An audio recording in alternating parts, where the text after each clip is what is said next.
Il y a plus de 2500 ans, dans la douceur silencieuse des forêts indiennes, un homme se leva pour chercher la vérité. Il n'était ni roi, ni conquérant, ni prêtre, ni savant. Il était simplement un être humain qui refusait de fermer les yeux sur la souffrance du monde. Cet homme, c'était Siddhartha Gautama, celui que l'on appellera plus tard le Bouddha, l'éveillé. Le Dhammapada est la trace vivante de sa lumière. Ce livre n'est pas une doctrine, ni une religion. C'est une voie ancienne qui traverse le temps pour parler à celui qui aujourd'hui encore se sent perdu au milieu du bruit et de la course du monde. Il nous rappelle que le vrai combat n'est pas à l'extérieur mais à l'intérieur, et que la paix véritable ne se conquiert pas, elle se découvre dans le silence de soi. Chaque vers du Dhammapada est une étincelle de lucidité. Ce texte est court, mais il contient la totalité de l'art de vivre en conscience. Il n'enseigne pas à croire, mais à voir comment l'esprit crée sa propre souffrance, voir comment les désirs enchaînent l'âme, voir comment la colère brûle celui qui la porte plus qu'elle ne touche celui à qui elle est destinée. Bouddha n'a jamais demandé à être adoré, il a simplement montré un chemin. Et ce chemin, c'est celui du retour à soi, de la connaissance intérieure, de la maîtrise du mental. Il disait « Tout ce que nous sommes est le résultat de ce que nous avons pensé ». Cette phrase résume toute la sagesse du Dhammapada. Le monde extérieur n'est qu'un miroir de notre monde intérieur. Dans un monde comme le nôtre, saturé de bruit, d'images et de distractions, la voix du Bouddha semble être un murmure venu d'un autre temps. Pourtant, elle résonne aujourd'hui plus que jamais, car jamais l'humanité n'a eu autant de confort matériel, et jamais elle n'a été aussi agitée intérieurement. Nous avons conquis la vitesse mais perdu la direction. Nous possédons des machines capables de tout, sauf de calmer notre esprit. Nous avons appris à dominer la matière, mais nous sommes devenus esclaves de nos émotions. Le Dhammapada vient rappeler que la vraie révolution n'est pas celle des sociétés, mais celle de la conscience. La promesse du Bouddha n'était pas un paradis après la mort, mais une libération ici et maintenant. Il nous dit que la souffrance n'est pas une fatalité, mais une conséquence. Elle naît du désir, de l'ignorance, de l'attachement. Tant que nous cherchons à posséder ce qui change, à retenir ce qui fuit, nous condamnons notre cœur à l'inquiétude. Mais celui qui comprend la nature de l'impermanence, celui qui accepte que tout passe, celui-là découvre un autre visage de la vie, la paix. Non pas une paix fragile, dépendante des circonstances, mais une paix profonde enracinée dans la compréhension. Le Dhammapada n'est pas fait pour être lu comme un roman. Il est fait pour être vécu. Chaque mot est une graine qui demande silence, observation, transformation. Le lire, c'est comme s'asseoir face à un miroir. Il ne décrit pas le monde, il révèle l'esprit. Il montre que le mal ne vient pas des autres, mais de la confusion en soi. Que la colère naît d'un cœur qui a oublié sa douceur. Que la jalousie est la souffrance de celui qui ne voit plus sa propre lumière. Et que la haine ne disparaît jamais par la haine, mais seulement par l'amour et la compréhension. Ce texte est une carte intérieure. Il commence par l'esprit, car tout part de là. Puis il montre la discipline, la parole juste, l'action droite, la pensée claire. Il invite à la vigilance, à la compassion, à la lucidité. Il ne promet pas une vie sans douleur, mais il montre comment traverser la douleur sans s'y perdre. Le Dhammapada est un guide pour marcher au milieu du monde sans s'y engloutir. Et c'est peut-être cela, le message le plus profond du Bouddha. La liberté ne se trouve pas en fuyant le monde, mais en cessant d'y être attaché. Être dans le monde, mais pas du monde. Vivre sans haine, aimer sans possession, agir sans attente.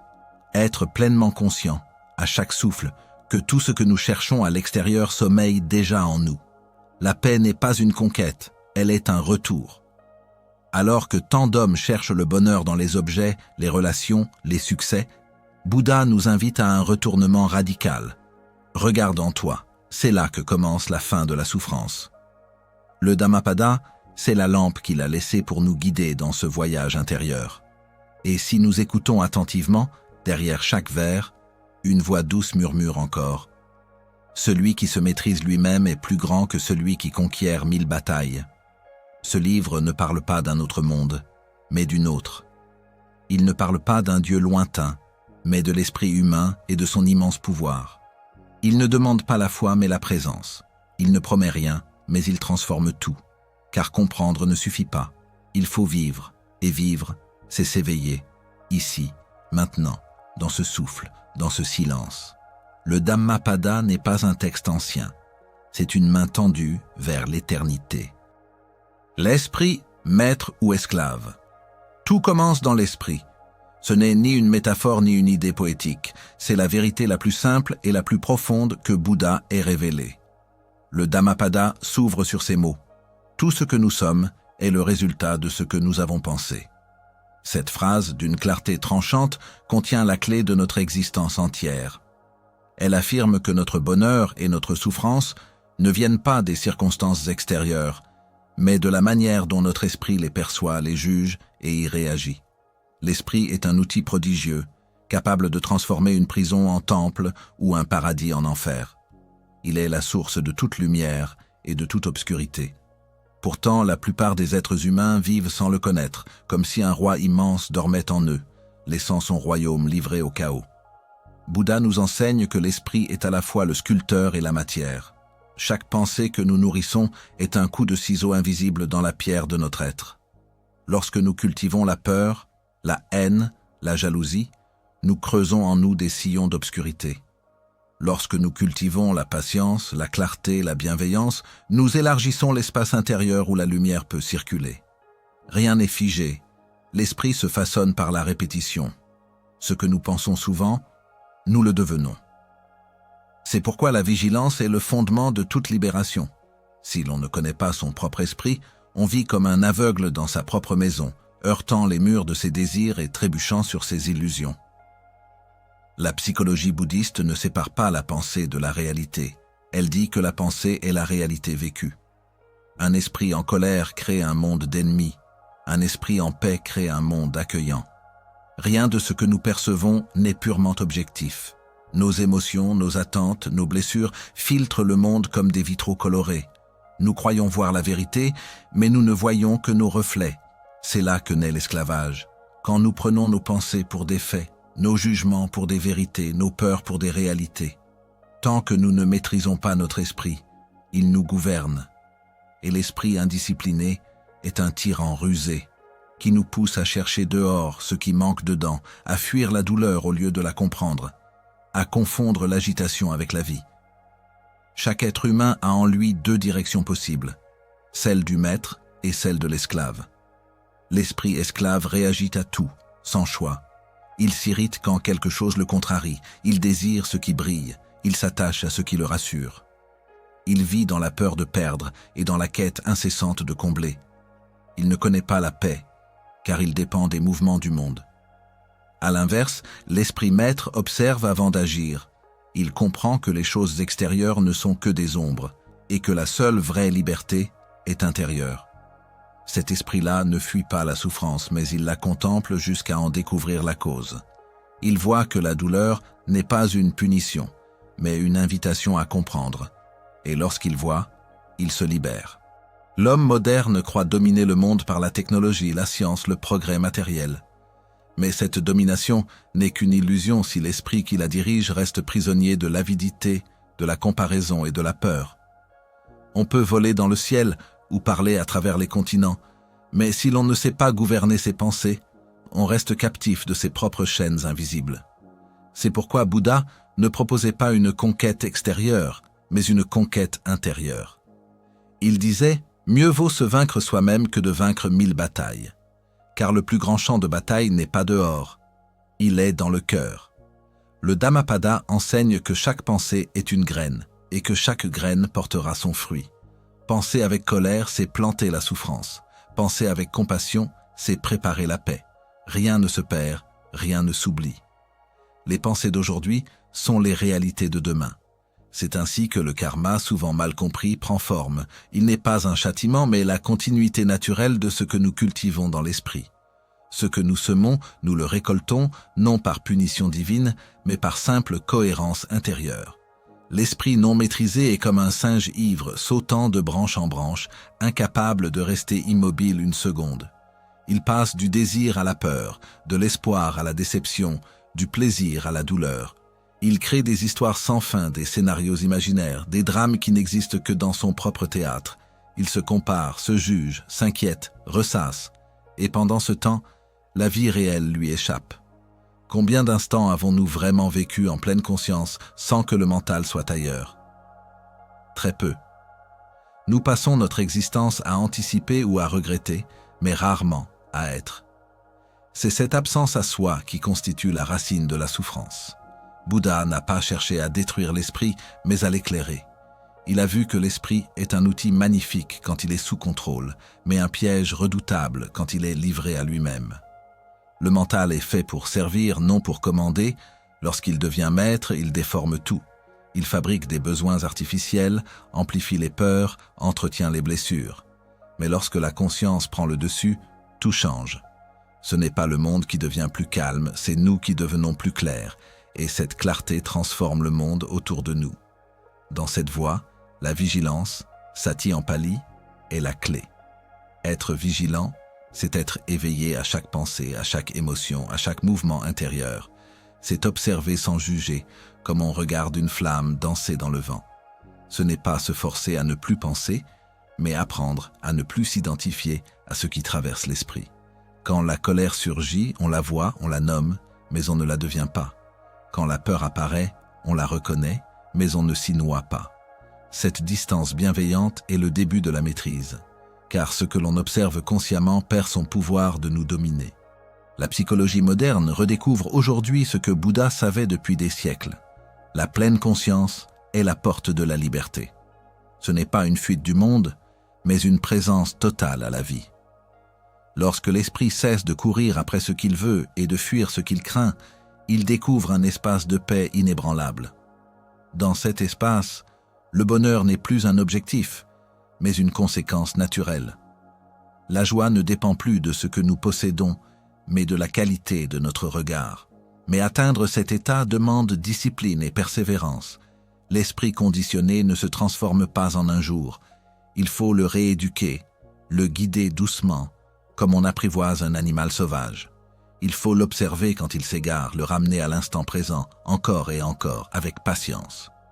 Chaque fois qu'il s'éparpille, on le rappelle, sans colère, sans jugement. C'est ainsi qu'il apprend. Et un jour, sans même qu'on s'en rende compte, le tumulte intérieur s'apaise. L'esprit maître ne cherche pas à contrôler la vie, il s'accorde avec elle. Il comprend que tout change, et il ne résiste plus. Il agit sans attachement, parle sans mensonge, aime sans possession. Il ne cherche pas à éteindre les émotions, mais à les comprendre. Il ne fuit pas le monde, il le voit tel qu'il est. Et dans cette vision claire, il trouve la paix. Nous avons souvent l'impression que le monde nous blesse, mais en réalité, c'est notre interprétation du monde qui nous blesse. Ce ne sont pas les événements qui font souffrir, mais les pensées que nous y attachons. Bouddha l'avait compris. Rien ne peut te nuire autant que tes propres pensées non maîtrisées. Lorsque nous devenons conscients de cela, nous cessons de blâmer la vie, les autres, le destin. Nous reprenons la responsabilité de notre bonheur. C'est la plus grande des libertés. Devenir maître de son esprit, c'est se réconcilier avec soi-même. Ce n'est pas fuir les pensées, mais apprendre à les laisser passer comme des nuages dans le ciel. Le ciel ne s'attache pas aux nuages, il reste vaste et clair. Ainsi en est-il de la conscience, elle peut tout accueillir sans être altérée. Quand on réalise cela, le monde perd son pouvoir de nous troubler. On peut vivre au milieu du bruit sans que le silence intérieur soit brisé. On peut marcher au cœur du chaos sans perdre sa sérénité. Ce chapitre du Dhammapada nous invite donc à ce retournement fondamental. Cesser de chercher la paix à l'extérieur et la découvrir à l'intérieur. L'esprit est à la fois le problème et la solution, le geôlier et la clé. Si tu le laisses errer, il t'enchaînera. Si tu l'éduques, il te libérera. C'est une question de choix, de présence, de pratique, car tout commence et tout finit dans l'esprit. Et tant que nous n'en serons pas les maîtres, nous continuerons d'être les esclaves de nos propres pensées. Ainsi, la première étape du chemin bouddhiste n'est pas de changer le monde, mais de se connaître soi-même. De reconnaître que chaque émotion, chaque peur, chaque attachement est une occasion de voir plus clair. Et lorsque la lumière de la conscience se pose sur l'esprit, elle dissout peu à peu les ombres. Ce jour-là, la dualité s'efface. Il n'y a plus maître ni esclave, seulement un esprit libre, vaste, tranquille, tel un lac sans vent, reflétant parfaitement le ciel infini. La voie de la modération. J'avais passé ma jeunesse dans les extrêmes. Au palais, j'étais entouré de richesses, de musique, de parfums, de mets délicats et de toutes les illusions qu'un homme peut désirer. Puis, un jour, j'ai tout quitté. J'ai abandonné le confort pour la poussière, la soie pour les haillons, la nourriture pour le jeûne, la fête pour la solitude. J'ai voulu atteindre l'éveil en rejetant tout ce que le monde appelle plaisir. Et pourtant, ni la luxure de la cour ni la sécheresse de la 16 ne m'ont offert la paix. J'ai découvert alors une vérité simple, mais profonde. La liberté se trouve entre ces deux extrêmes. C'est cela que j'ai appelé la voie du milieu. Un jour, au bord du fleuve Nairanjana, mon corps affamé tremblait, ma peau collait à mes os et mon esprit vacillait entre la vie et la mort. Un musicien, passant sur une barque, jouait du vina. J'entendis sa voix dire à son élève « Si tu tends trop la corde, elle se brise. Si tu la détends trop, elle ne chante plus. » En cet instant, j'ai compris. La vérité n'est ni dans l'excès ni dans la privation, mais dans l'équilibre. La corde doit être juste tendue. Ainsi en est-il de la vie. Le monde moderne, tout comme celui d'autrefois, ne connaît que les extrêmes. On veut tout posséder ou tout rejeter, tout connaître ou tout ignorer, tout vivre ou tout fuir. On passe de l'abondance à la frustration, de la passion à la lassitude, sans jamais trouver le repos. Pourtant, l'eau ne coule paisiblement que lorsqu'elle suit son lit naturel, sans violence ni résistance. Le cœur humain aussi cherche son lit naturel, la modération. Vivre dans la voie du milieu, c'est apprendre à ne pas être esclave des désirs ni prisonnier de la peur. Ce n'est pas refuser le plaisir, mais ne pas s'y attacher. Ce n'est pas fuir la douleur, mais la comprendre. Celui qui goûte la vie avec mesure en découvre la saveur véritable, car l'excès éteint la joie et la privation l'empêche de naître. Lorsque l'homme mange avec avidité, le plaisir se transforme en lourdeur. Lorsqu'il s'impose la faim, le corps se rebelle et l'esprit s'aigrit. Mais celui qui mange en conscience savoure chaque bouchée, remercie la vie et connaît la vraie satiété. Ce principe s'étend à tout, la parole, le travail, l'amour, le repos. Trop de mots fatiguent, trop de silence isole, trop de sommeil engourdit, trop de veille brûle les forces. Tout ce qui est excessif finit par trahir son intention. Beaucoup croient que la modération est faiblesse, qu'elle appartient à ceux qui n'osent pas. Mais c'est tout le contraire. La modération est la force des esprits éveillés. Elle demande la maîtrise, la vigilance, le courage d'aller contre le courant du monde. Car il est plus facile de se perdre dans les excès que de tenir la corde juste. Le monde glorifie la démesure. Manger plus, posséder plus, paraître plus, conquérir plus. Mais cette course sans fin épuise l'âme. Le sage s'arrête avant que le vase ne déborde. Être dans la voie du milieu, c'est savoir dire « assez ». C'est reconnaître le moment où la soif du cœur devient dépendance. C'est écouter son esprit avant qu'il ne soit envahi. La modération n'est pas une prison, mais une clé. Elle libère de la tyrannie du trop et de l'insatisfaction du manque. Elle enseigne à être pleinement dans chaque instant, sans vouloir le retenir ni le fuir. Imagine un feu. Trop de bois, il s'étouffe. Trop peu, il s'éteint. Le feu intérieur de l'homme est le même. Il a besoin d'un équilibre pour brûler avec constance. La voie du milieu nourrit ce feu sacré. Elle ne l'étouffe pas sous le poids des passions, ni ne le prive du souffle de la vie. Ainsi, l'homme devient lumière plutôt que flamme qui dévore. Mais comprendre la modération ne suffit pas. Il faut la vivre. Cela commence dans les petites choses. Manger quand on a faim, s'arrêter avant la lourdeur, parler quand les mots servent la vérité, se taire quand ils la dispersent, travailler avec ardeur mais savoir poser les outils avant que le cœur ne s'éteigne.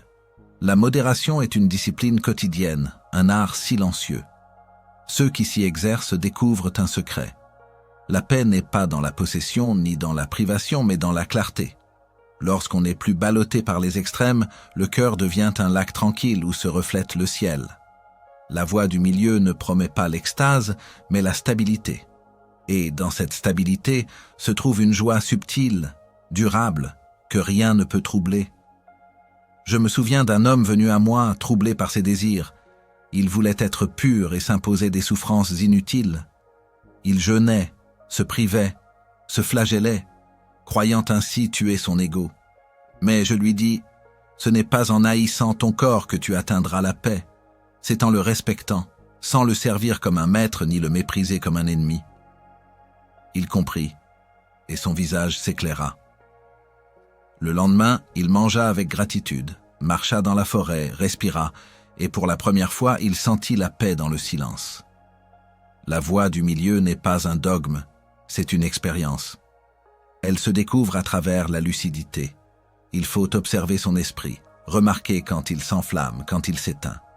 Il faut apprendre à sentir la juste mesure comme un musicien sent la justesse de la note. C'est un art intérieur, un équilibre vivant. Aujourd'hui encore, le monde pousse à l'excès, excès d'ambition, d'opinion, d'information. On vit connecté à tout sauf à soi-même. On croit qu'il faut tout avoir pour être heureux, et pourtant, plus on possède, plus on craint de perdre. La voie de la modération est une rébellion douce contre cette illusion. Elle dit « sois simple, sois présent, sois libre ». La modération n'éteint pas la passion, elle la purifie. Elle transforme la fièvre en clarté. Car l'homme modéré ne fuit pas la vie, il la comprend. Il ne cherche pas à la posséder, il la goûte comme on goûte une fleur sans l'arracher. Dans cette attitude, le monde devient un temple, chaque instant une offrande. Ainsi, la voie du milieu n'est pas un compromis, mais une sagesse. Ce n'est pas choisir entre deux extrêmes, c'est marcher sur une corde invisible qui traverse le vide, avec confiance. Chaque pas demande attention, chaque souffle, équilibre. Et celui qui avance ainsi découvre qu'il n'a plus besoin de courir. La vie elle-même le porte. Quand j'ai enseigné cette voie à mes premiers disciples, je leur ai dit « Ne croyez pas parfois, expérimentez. Observez votre esprit. Voyez comment il souffre dans l'excès et s'éteint dans le manque. Trouvez le point d'équilibre, là où le souffle est calme, là où la pensée s'apaise. Là se trouve le bonheur véritable. » La voie de la modération est donc la porte de la liberté. Celui qui la suit ne cherche plus à dominer ni à fuir. Il marche simplement, avec conscience, et découvre que le bonheur n'est pas au bout du chemin, mais dans chaque pas. Il ne vit plus pour accumuler, mais pour être. Et dans cet être, tout est déjà complet. C'est ainsi que j'ai compris, au bord du fleuve, que la paix ne dépend pas des extrêmes, mais de la justesse. Depuis ce jour, j'enseigne la voie du milieu, non comme une règle, mais comme une invitation, à respirer, à observer, à vivre avec clarté. Car celui qui trouve l'équilibre trouve la liberté, et celui qui trouve la liberté trouve la fin de la souffrance. La racine du désir.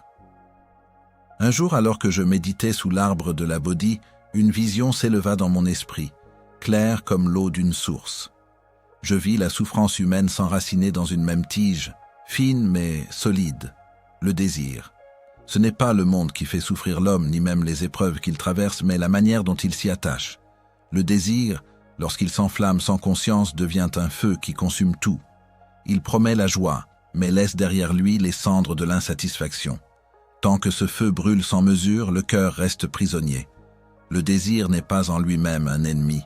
Il est mouvement, vie, souffle. Sans lui, personne ne se lèverait, ne chercherait à comprendre, à créer, à aimer. Mais lorsqu'il s'enracine dans la soif de posséder, dans la peur de perdre ou dans la comparaison avec autrui, il devient poison. J'ai vu des rois pleurer dans leur palais parce qu'ils voulaient encore plus de terre et des moines s'enorgueillir de leur sagesse, désireux d'être reconnus comme saints. Le désir prend 1000 visages, richesse, gloire, amour, pouvoir, savoir, pureté même. Il peut revêtir le masque du bien pour mieux enchaîner l'esprit. Je me souviens d'un homme venu me voir, le regard brûlant d'angoisse. Il disait « Maître, je veux être heureux. J'ai tout. Une maison, une épouse, des enfants, des serviteurs. Pourtant, il y a toujours en moi un vide. Je désire la paix, mais je ne la trouve pas. Pourquoi ? Je lui répondis doucement. Parce que tu veux la paix comme on veut une possession. Tu veux la posséder, la garder, la contrôler. Mais la paix ne vient pas à celui qui veut, elle vient à celui qui lâche. L'homme resta silencieux, puis ses yeux s'emplirent de larmes. Ce jour-là, il comprit que la racine du désir, c'est la peur. Peur de manquer, peur de perdre, peur de ne pas être assez. Le désir se nourrit du vide que l'homme ressent en lui. Ce vide n'est pas un mal, c'est une porte. Mais au lieu de la franchir, l'homme la comble avec des objets, des images, des plaisirs. Il fuit le silence par le bruit, la solitude par la foule, l'inconfort par la distraction. Chaque fois qu'il s'attache à une chose en croyant qu'elle comblera ce vide, il s'éloigne un peu plus de la paix. Car la satisfaction du désir est comme boire de l'eau salée. Plus on boit, plus la soif grandit. Le désir, lorsqu'il est aveugle, enchaîne l'homme à la roue du samsara, le cycle des naissances et des morts, des plaisirs et des douleurs. Il le pousse à renaître sans fin dans les formes qu'il convoite, richesse, renommée, beauté, pouvoir. Et dans chaque vie, la même quête recommence, la même déception revient. J'ai compris que la véritable liberté ne se trouve pas dans la suppression du désir, mais dans sa compréhension. Ce n'est pas en fuyant le monde qu'on s'éveille, mais en le regardant avec lucidité. Lorsque j'étais encore prince, j'avais tout ce que le désir humain peut concevoir. Et pourtant, une nuit, en voyant la vieillesse, la maladie et la mort, j'ai compris que tout ce que je possédais finirait par se dissoudre. Aucun plaisir, aucune beauté, aucun honneur ne peut échapper à la loi de l'impermanence. Dès lors, j'ai cherché non plus à posséder, mais à comprendre. J'ai appris à observer mes désirs sans les suivre, comme on observe des nuages passer dans le ciel. Certains étaient doux, d'autres sombres, mais tous finissaient par se dissiper. Et dans cet espace clair, libre du vent de la convoitise, j'ai découvert la paix. Beaucoup croient que renoncer au désir, c'est renoncer à la vie. Mais c'est une erreur. Ce que j'enseigne, ce n'est pas la mort de la passion, mais sa purification. Il existe une différence subtile, mais essentielle entre aspiration et attachement. L'aspiration vient du cœur éveillé. Elle cherche la vérité, le bien, la beauté. Elle est libre, fluide, lumineuse. L'attachement, lui, vient de la peur. Il veut retenir, contrôler, posséder. Il enferme. L'un élève, l'autre enchaîne.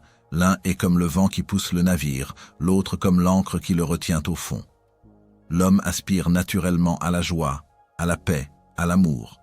Mais s'il s'attache à leurs formes extérieures, il les perd. Celui qui aime en voulant posséder l'autre ne connaît pas l'amour mais la dépendance. Celui qui cherche la richesse pour se sentir en sécurité ne connaîtra jamais la sécurité, car son cœur sera toujours menacé. Celui qui veut être reconnu par les autres vivra dans la peur du jugement. Le seul désir qui libère est celui de comprendre le désir lui-même. Lorsque le cœur est plein de sagesse, le désir se transforme en compassion. Ce n'est plus une flamme qui brûle, mais une lumière qui éclaire. L'esprit libéré du besoin de posséder découvre qu'il peut aimer sans condition, agir sans peur, vivre sans calcul. Ce détachement n'est pas une froideur, mais une tendresse infinie. C'est le fruit de la compréhension, savoir que tout ce qui naît est appelé à disparaître et que s'y accrocher, c'est souffrir inutilement. Je me souviens d'une femme qui pleurait la perte de son enfant. Elle était venue à moi, le visage ravagé par le chagrin, tenant dans ses mains le petit corps inerte. Elle disait « Maître, rends-moi mon fils. Dis un mot, toi qui es éveillé. » Je lui répondis « Va dans le village et rapporte-moi une graine de moutarde provenant d'une maison où personne n'a jamais perdu un être cher. » Elle partit, frappant à chaque porte, et partout on lui répondit la même chose. Ici, nous avons perdu un père, une mère, un frère, un enfant. Le soir, elle revint, les mains vides, mais l'esprit éveillé. Elle avait compris que la douleur naît de l'attachement, et que l'amour véritable ne se perd pas, car il ne s'attache pas à la forme. Le désir, dans sa racine, naît de l'ignorance. L'ignorance de ce que nous sommes, de la nature changeante de toute chose. On croit qu'en possédant, on se fixe, qu'en accumulant, on se renforce. Mais la vie, par essence, est mouvement. S'accrocher, c'est lutter contre le courant. Celui qui comprend cela commence à relâcher sa prise. Il ne s'agit pas de tout rejeter, mais de tout accueillir, sans vouloir retenir. Alors le monde devient un miroir. On y voit passer les formes, mais on ne s'y identifie plus. J'ai enseigné à mes disciples que la souffrance, le dukkha, vient de cette attache. Le plaisir lui-même, s'il est saisi avec avidité, devient source de douleur, car il passe. Mais celui qui goûte chaque chose avec conscience, sans la réclamer ni la fuir, vit dans une paix profonde. Il peut aimer sans peur, jouir sans dépendance, perdre sans désespoir. Pour comprendre la racine du désir, il faut descendre dans le silence. C'est là que le cœur parle sans mots. Si l'on écoute profondément, on découvre que derrière chaque désir se cache un appel, celui de l'unité, de la complétude. L'homme désire 1000 choses parce qu'il a oublié qu'il est déjà complet. Lorsqu'il se souvient de cela, la soif s'apaise d'elle-même. Il peut alors aimer les choses du monde sans se perdre en elles, comme on contemple une fleur sans vouloir l'accueillir. Ainsi, la libération ne vient pas de la guerre contre le désir, mais de la lumière qu'on y porte. Il suffit de le comprendre comme on comprend un enfant qui pleure. L'esprit éveillé ne dit pas « je ne veux plus désirer », il dit « je vois d'où vient mon désir et je ne suis plus son esclave ». Dans cette clarté, la flamme du désir devient flambeau de sagesse, car au fond, la racine du désir n'est pas le mal, c'est l'oubli. L'oubli de notre nature véritable, paisible, lumineuse. Lorsque nous la retrouvons, le besoin de combler le vide disparaît, car il n'y a plus de vide. Le cœur devient un espace vaste, sans attachement ni manque. C'est ce que j'ai appelé le nirvana, l'extinction du feu des désirs, non par la mort, mais par la compréhension. La racine du désir, c'est la croyance que quelque chose d'extérieur peut nous donner ce que nous portons déjà en nous. Quand cette illusion tombe, il ne reste plus que la liberté, douce et silencieuse. Le sage ne fuit pas le monde, mais il ne s'y accroche plus. Il vit, il aime, il agit, mais son cœur reste libre, comme le lotus qui pousse dans la boue sans être souillé. Voilà la vérité que j'ai découverte sous l'arbre de la Bodhi. Le désir est le maître de ceux qui dorment, mais l'esclave de ceux qui s'éveillent. La sagesse et la vigilance.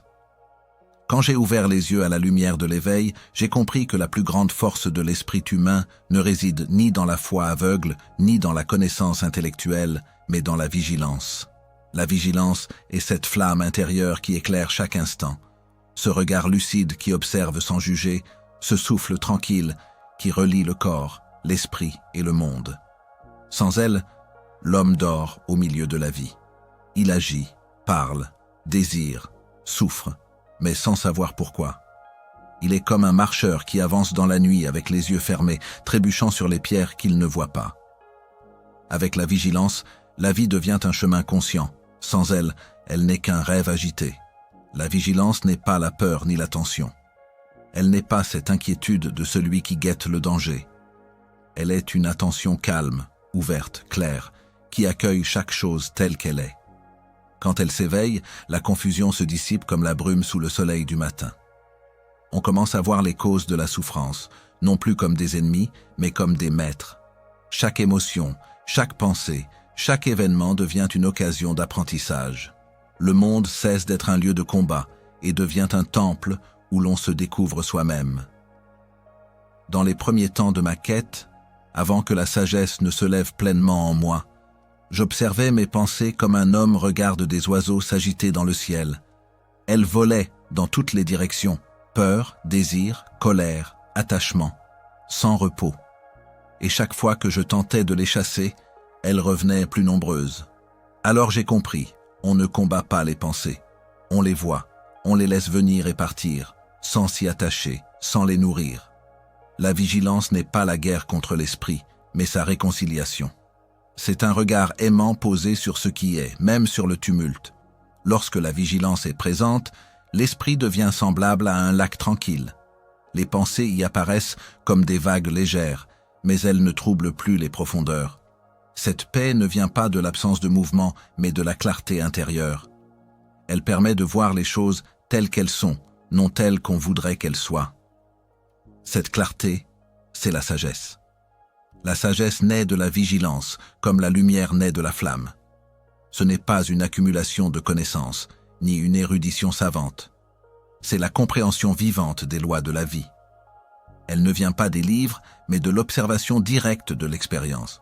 Le sage ne croit pas, il voit. Il voit que tout ce qui naît est appelé à mourir, que tout ce qui apparaît disparaît, que tout ce qui s'attache souffre. Cette vision n'est pas triste, elle est libératrice, car comprendre la nature changeante des choses, c'est cesser de leur résister. Je dis souvent « sois présent ». Ces mots semblent simples, mais ils contiennent la clé de la libération. Être présent, c'est vivre sans fuir. C'est regarder la vie sans voile, accueillir la douleur sans la transformer en drame, savourer la joie sans s'y attacher. Celui qui vit dans la présence ne fuit plus son existence, il l'habite pleinement. Même le geste le plus simple, marcher, respirer, boire de l'eau, devient sacré. Chaque instant est une porte vers l'éveil. La vigilance n'est pas un état réservé aux sages ou aux moines. Elle appartient à tous ceux qui choisissent d'ouvrir les yeux. On peut être vigilant en balayant le sol, en parlant à son enfant, en écoutant le vent dans les arbres. Ce n'est pas ce que l'on fait qui importe, mais la qualité de conscience que l'on y met. J'ai vu des hommes s'asseoir des heures pour méditer, le cœur plein d'orgueil, et d'autres, humbles cultivateurs, qui, en coupant le riz, vivaient dans une paix silencieuse, parce qu'ils étaient présents à chaque mouvement. La vigilance n'est pas dans la forme, elle est dans l'esprit. Lorsque l'homme perd la vigilance, il devient esclave de ses automatismes. Il répète sans cesse les mêmes gestes, les mêmes erreurs, les mêmes douleurs. Il croit vivre, mais il ne fait que réagir. Chaque émotion, chaque parole extérieure le fait vaciller. Il s'identifie à tout ce qui le traverse. Une pensée le rend joyeux, une autre le plonge dans la tristesse. Il est comme une feuille au vent. La vigilance lui rend ses racines. Elle lui permet de demeurer stable, centré, même au milieu des tempêtes. Mais être vigilant ne signifie pas se couper du monde.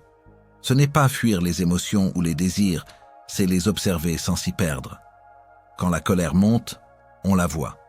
Quand la peur surgit, on la reconnaît. Quand la joie éclot, on la savoure sans vouloir la retenir. Tout devient transparent. La vigilance transforme même la douleur en enseignement. Elle fait de chaque instant une opportunité d'éveil. J'ai enseigné que l'ignorance est la racine de toute souffrance. L'ignorance n'est pas un manque d'instruction, c'est l'oubli de soi. C'est vivre sans conscience, sans voir les causes et les effets de ses propres actes. La sagesse, elle, est l'opposé de cet oubli. Elle est souvenir. Souvenir de ce que nous sommes réellement, au-delà des pensées, des émotions, du corps. Elle est cette lumière silencieuse qui, une fois allumée, ne peut plus s'éteindre. Un jour, un disciple me demanda « Maître, que faut-il faire pour ne plus retomber dans l'ignorance ?» Je répondis « Reste éveillé. Même dans les petites choses. Lorsque tu marches, sache que tu marches. Lorsque tu manges, sache que tu manges. Lorsque tu parles, sache que tu parles. Ce n'est pas l'acte qui rend libre, mais la conscience qui l'accompagne. » Il me regarda perplexe et dit « Mais cela semble si simple. » Je souris. Justement, c'est parce que c'est simple que peu le pratiquent. La vigilance est un feu qui brûle sans consumeur. Au début, elle demande un effort. L'esprit, habitué à la distraction, cherche sans cesse à s'échapper. Mais peu à peu, la pratique devient naturelle. On ne cherche plus à être vigilant. On l'est, comme on respire. C'est alors que la sagesse se déploie pleinement. Le monde extérieur reste le même, mais la manière de le vivre change radicalement. On ne vit plus dans la peur ni dans le manque, mais dans une gratitude tranquille. La sagesse, quand elle éclot, dissout l'ignorance comme le soleil dissout la nuit. Elle révèle que la vie dans sa totalité est déjà parfaite dans son impermanence. Ce qui semblait contradiction devient harmonie. Ce qui semblait souffrance devient occasion de compréhension. Celui qui voit cela cesse de lutter contre le réel. Il s'accorde à lui comme un instrument juste. Mais la vigilance ne se limite pas à l'esprit, elle imprègne tout l'être. Elle purifie les paroles, car on mesure leur pouvoir. Elle adoucit les gestes, car on sent leur portée. Elle éclaire les choix, car on perçoit les conséquences. Le vigilant ne vit plus dans la distraction, mais dans la responsabilité. Chaque instant devient acte de création consciente. Il arrive parfois que la vigilance se voile, le tumulte du monde, les préoccupations, la fatigue la recouvre. Ce n'est pas grave. Il suffit de revenir, encore et encore, comme on rallume une flamme qui faiblit. La vigilance est comme un ami fidèle. Elle attend toujours qu'on revienne à elle. Et chaque retour est un pas de plus vers la sagesse. Celui qui cultive la vigilance découvre une vérité profonde. Rien ne lui est étranger. Le monde n'est plus un ennemi à conquérir, mais un miroir où il se reconnaît. En observant une fleur, il voit la loi de la naissance et de la mort. En écoutant un cri, il entend la souffrance commune à tous les êtres. Cette compréhension ouvre le cœur. La sagesse et la compassion deviennent inséparables. Voir clairement, c'est aimer profondément. J'ai souvent comparé la vigilance à une lampe que chacun porte en soi. Certains la cachent sous les voiles de l'ignorance, d'autres la laissent briller. Mais cette lampe est là, en tout être. Nul besoin de la chercher ailleurs. Il suffit d'écarter les voiles, l'avidité, la colère, la peur, et la lumière paraît. La sagesse n'est pas une acquisition, c'est un dévoilement. Elle ne s'ajoute pas, elle se révèle. Quand l'esprit devient vigilant, le monde cesse d'être une succession de hasards. Chaque événement, même le plus banal, prend sens. Une parole dure devient un enseignement sur la patience. Une perte devient un rappel de l'impermanence. Une rencontre devient un miroir de soi. Le quotidien se transforme en voie d'éveil. On ne sépare plus le sacré du profane, car tout est sacré. Ainsi, la vigilance n'est pas une pratique limitée au temple ou à la méditation. C'est une manière d'être. Elle peut se vivre dans le tumulte des villes, dans la solitude des montagnes, dans la simplicité des gestes ordinaires. C'est une révolution silencieuse, celle qui consiste à être présent, totalement, dans ce qui est. La sagesse et la vigilance marchent ensemble comme deux ailes d'un même oiseau. L'une éclaire, l'autre stabilise. Sans vigilance, la sagesse s'endort. Sans sagesse, la vigilance se perd dans l'attention. Ensemble, elles permettent à l'être de s'élever, libre et paisible. Et lorsque la vigilance devient naturelle, la sagesse cesse d'être un effort. Elle devient respiration. L'homme éveillé n'a plus besoin de chercher la lumière, il en est devenu la source. Là où il pose son regard, la paix s'installe. Là où il marche, la compréhension suit. Et dans le silence de son cœur, il entend cette vérité éternelle. La vie n'a jamais été contre lui. C'est lui qui dormait au milieu d'elle. Voilà pourquoi j'ai dit à mes disciples, soyez éveillés. Car celui qui veille ne craint plus la nuit, et celui qui voit ne retombe plus dans l'ignorance. La sagesse est la lumière, la vigilance est la flamme. Ensemble, elles dissipent à jamais les ombres du monde. Le vrai bonheur. Le Bouddha disait que le vrai bonheur n'est pas un état que l'on poursuit, mais une clarté que l'on découvre lorsque cesse le tumulte intérieur. Le bonheur véritable, selon le Dhammapada, n'est pas né d'une accumulation, d'un événement ou d'une réussite, mais d'un cœur pacifié, affranchi de la haine, du désir et de la peur. C'est un bonheur silencieux, stable, profond, qui ne dépend d'aucune condition extérieure. Il est comme un lac tranquille dans lequel se reflète la lumière du matin, immobile, clair, sans agitation. Mais pour atteindre cette paix, encore faut-il comprendre pourquoi la plupart des êtres humains la cherchent sans jamais la trouver. Dès les premiers vers du Dhammapada, le Bouddha place la racine du bonheur et du malheur dans l'esprit lui-même. Tout ce que nous sommes est le résultat de ce que nous avons pensé. L'homme qui nourrit des pensées de haine récoltera la souffrance. Celui qui entretient la bienveillance récoltera la joie. Cette vérité simple et absolue renverse notre manière habituelle de comprendre le monde. Nous pensons souvent que notre bonheur dépend des circonstances, des autres, de la chance ou de la satisfaction de nos désirs. Le Bouddha, lui, enseigne que tant que notre esprit reste captif de ses réactions, il ne connaîtra pas la paix. Le bonheur véritable commence le jour où l'on cesse de chercher à contrôler le monde et que l'on apprend à se maîtriser soi-même. Le Dhammapada nous enseigne que l'homme ordinaire confond plaisir et bonheur. Le plaisir est une vibration passagère, dépendante d'un objet, d'un goût, d'un succès ou d'un regard. Il monte et descend comme une vague. Le bonheur véritable, lui, ne dépend d'aucun support. Il est la joie d'exister en paix avec soi-même et le monde. Un jour, un disciple demanda au Bouddha, « Maître, pourquoi ceux qui possèdent tout sont-ils souvent malheureux et ceux qui n'ont rien peuvent parfois sourire ?» Le Bouddha répondit, « Parce que la richesse ne comble pas le vide du cœur. Celui qui ne connaît pas la paix intérieure boira l'eau salée du désir et aura toujours soif. Cette parabole résume toute la sagesse du Dhammapada. Le bonheur ne se trouve pas dans ce que l'on obtient, mais dans ce que l'on comprend et dans ce que l'on laisse aller. Le Bouddha ne rejette pas la joie, il ne prêche pas la tristesse ou la fuite du monde. Il enseigne la liberté face à ce que le monde nous propose. La vraie joie naît non pas de la possession, mais de la conscience.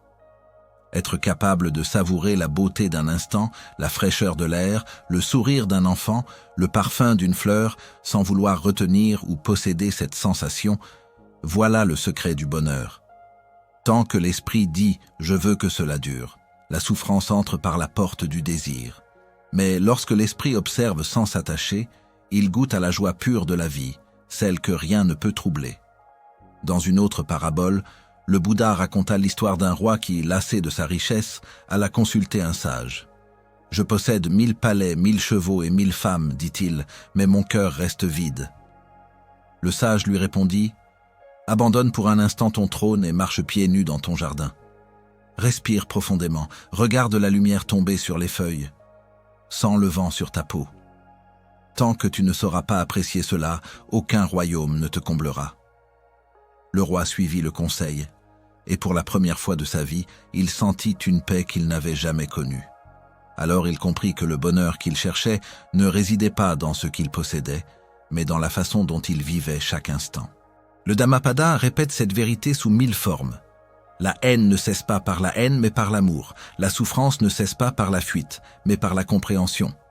La paix ne vient pas en changeant le monde, mais en éclairant son propre cœur. C'est pourquoi la clé du bonheur, dans l'enseignement du Bouddha, est la vigilance. Être conscient de ses pensées, de ses paroles et de ses actes, à chaque instant. Celui qui observe son esprit sans jugement commence à comprendre la mécanique de la souffrance. Il voit comment une simple pensée de peur ou de colère peut troubler toute une journée. Il apprend alors à ne plus s'y identifier. À ce moment-là, la paix naît naturellement, comme une fleur qui s'ouvre quand cesse le vent. Le Bouddha disait « Mieux vaut vaincre soi-même que gagner 1000 batailles ». Cette phrase, souvent citée, résume la voie du vrai bonheur. Tant que l'homme lutte contre le monde, il reste dans le conflit. Mais lorsqu'il comprend que le véritable ennemi est son propre attachement, il commence à goûter à la liberté. La victoire intérieure, c'est la fin du tumulte.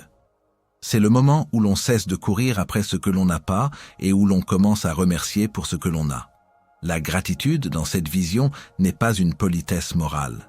C'est une force spirituelle qui élève la conscience et dissout le poison du manque. Le Dhammapada raconte encore l'histoire d'un moine qui, méditant dans la forêt, fut assailli par la peur pendant la nuit. Les bruits des animaux lui faisaient croire à des dangers imaginaires. Au matin, il alla trouver le Bouddha et lui dit « Maître, comment trouver la paix quand l'esprit invente des monstres ?» Le Bouddha répondit « La peur naît de l'ignorance. Si tu observes sans juger, la peur se dissout d'elle-même, comme un nuage sous le soleil. » Le moine retourna dans la forêt, s'assit, observa sa peur et vit qu'elle n'était qu'un souffle. Alors il connut la sérénité. Ainsi, le vrai bonheur n'est pas l'absence de peur, mais la lumière de la conscience qui la traverse. La joie du Bouddha n'est pas celle des sens, mais celle du silence. Il riait souvent, non pas parce qu'il ignorait la douleur du monde, mais parce qu'il en avait compris la nature. Son sourire était celui de celui qui voit le rêve sans s'y perdre. Dans ce sourire se trouve tout le Dhammapada, un enseignement de clarté, de paix, de lucidité. Le bonheur n'est pas une récompense, c'est un état naturel qui se révèle quand les illusions tombent.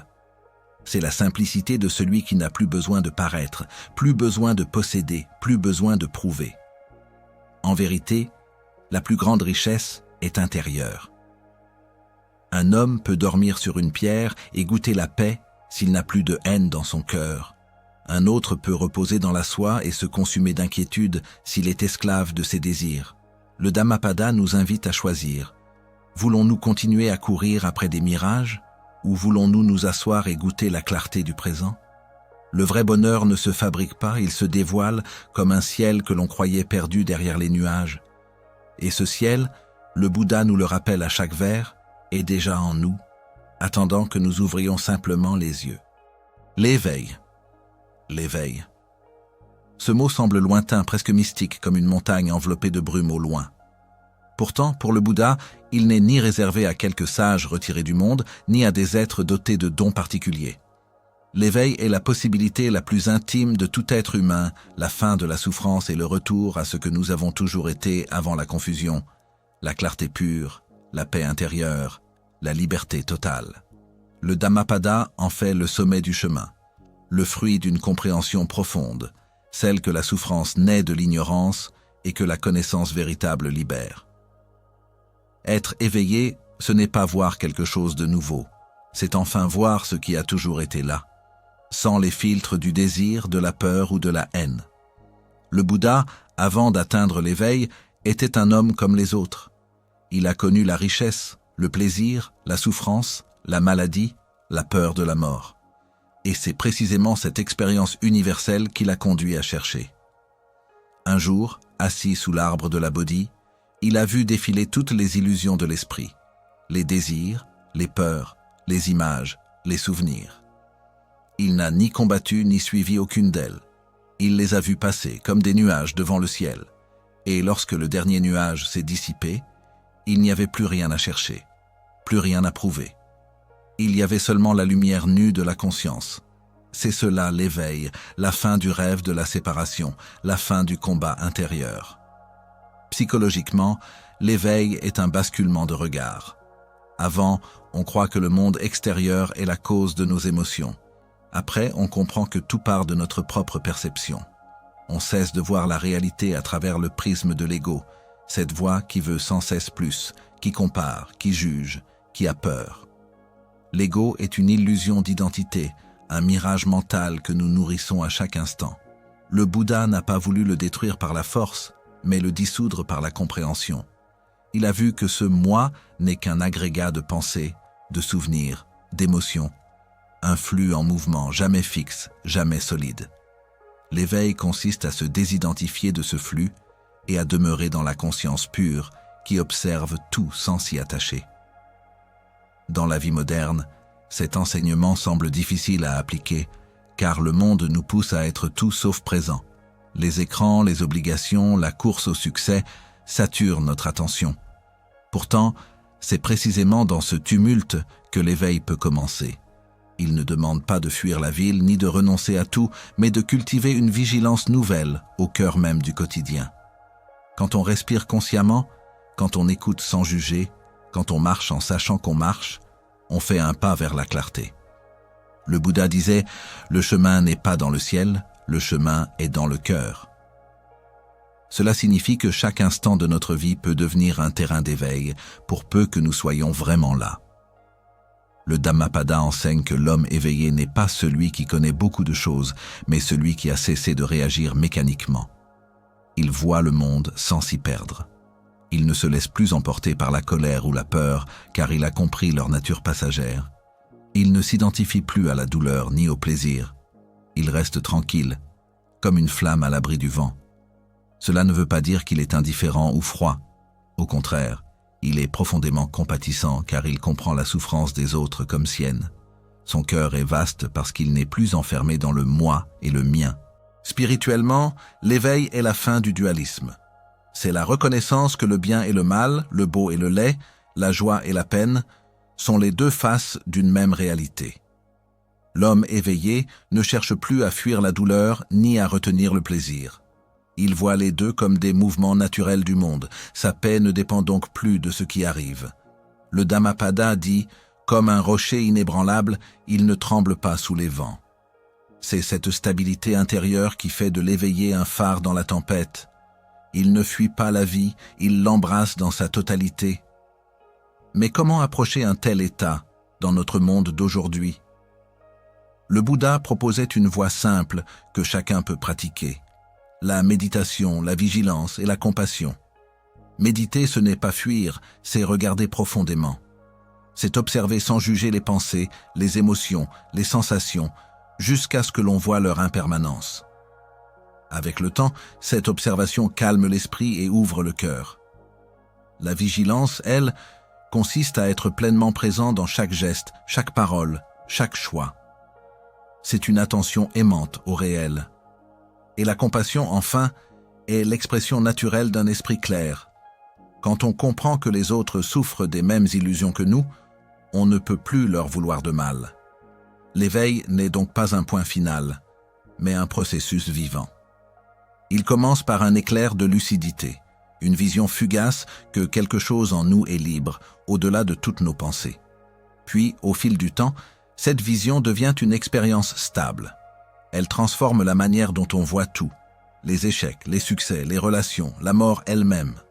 Ce n'est plus une philosophie, mais une expérience vécue.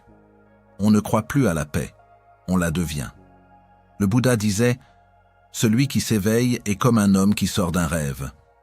Tant que nous dormons dans les pensées, nous croyons à leur réalité. Nous nous identifions à nos blessures, à nos désirs, à nos peurs. Mais quand l'esprit s'ouvre, on réalise que tout cela passe et que derrière ces vagues demeure un océan tranquille. Cet océan, c'est la conscience pure, immobile, intemporelle. C'est notre nature véritable. L'éveil, c'est simplement se souvenir de cela. Le monde moderne confond souvent éveil et performance spirituelle. On veut atteindre la paix comme on veut réussir sa carrière, mais plus on la cherche ainsi, plus elle s'éloigne. Le Bouddha avertissait « Plus tu veux attraper le vent, plus il te fuit. » La paix vient non de l'effort, mais de l'abandon. Quand on cesse de vouloir contrôler, quand on lâche le besoin de devenir, alors l'être véritable se révèle, sans effort. C'est un silence qui ne dépend de rien, une joie sans cause. Beaucoup croient que l'éveil signifie fuir le monde ou cesser d'avoir des émotions. C'est faux. L'éveillé ressent tout, mais il n'est plus possédé par ce qu'il ressent. Il pleure, il rit, il aime. Mais tout cela traverse son être comme le vent traverse la forêt. Rien ne reste, rien ne colle. C'est une liberté absolue, celle de ne plus être définie par quoi que ce soit. Et cette liberté est la vraie fin de la souffrance. Non pas parce que la douleur disparaît, mais parce qu'elle ne blesse plus le cœur. Un jour, un disciple demanda au Bouddha « Maître, comment saurais-je que je suis proche de l'éveil ?»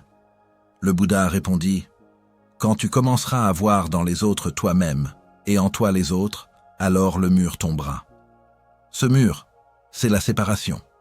C'est l'illusion qui fait croire que nous sommes isolés, que notre bonheur dépend de ce que nous possédons. Lorsque cette illusion se dissout, tout devient sacré, tout devient un. Ainsi, l'éveil n'est pas ailleurs. Il n'est pas dans les temples ni dans les montagnes.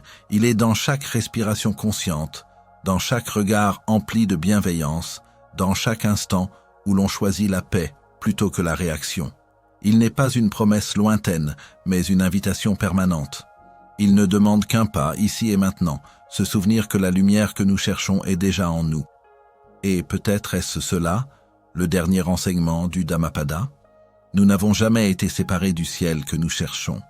Nous étions simplement occupés à regarder les nuages. Le Dhammapada est bien plus qu'un recueil de vers anciens. C'est un miroir éternel tendu à l'esprit humain. Chaque mot, chaque image, chaque silence entre les lignes est une invitation à se connaître soi-même. En parcourant ces enseignements, on comprend que Bouddha ne cherchait pas à fonder une religion, mais à offrir une voie, un chemin de libération intérieure qui commence au cœur de chacun. Il ne promettait pas le ciel, il montrait la clarté. Il ne parlait pas de croyance, mais d'expérience. Et c'est là toute la force du Dhammapada. Il ne demande pas d'y croire, il demande de le vivre. Tout au long de ce voyage, nous avons vu comment l'esprit est à la fois la source de notre bonheur et la cause de notre souffrance. Il peut être un maître sage ou un tyran redoutable. Lorsque l'homme apprend à le connaître, à le comprendre, à le dompter, il découvre que la liberté ne dépend pas des circonstances, mais de la qualité de sa présence. Le Bouddha enseigne que la véritable transformation ne naît pas du monde extérieur, mais de la vigilance intérieure. La paix, la joie, la sagesse ne sont pas des acquisitions, elles sont déjà là, mais ensevelies sous le bruit du mental, les illusions du désir et la poussière de l'ego. Le Dhammapada nous rappelle que chaque pas, chaque pensée, chaque souffle est une occasion d'éveil. Dans un monde saturé d'images, de vitesse et de distraction, sa parole résonne avec encore plus de puissance. Sois une île pour toi-même.